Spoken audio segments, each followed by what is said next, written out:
Regardez bien cet ordinateur et pensez bien que même s'il ne paye pas de mine aujourd'hui, à l'époque, il représentait une véritable révolution. Il ne semble pas très différent des terminaux que l'on voit souvent aujourd'hui dans les bureaux de poste ou dans les banques. Celui-ci pourtant a presque 40 ans. Il s'agit du Sony SMC 210, un modèle portable de 1986 vraiment en avance sur son temps.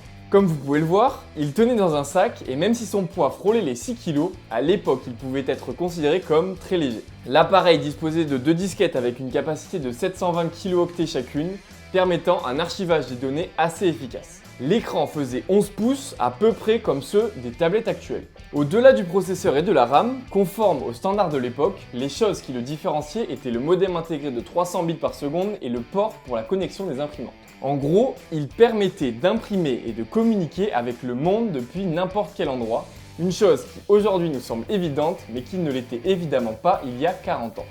Lorsqu'il est sorti, son prix était presque de 2700 $, soit environ 7500 $ d'aujourd'hui.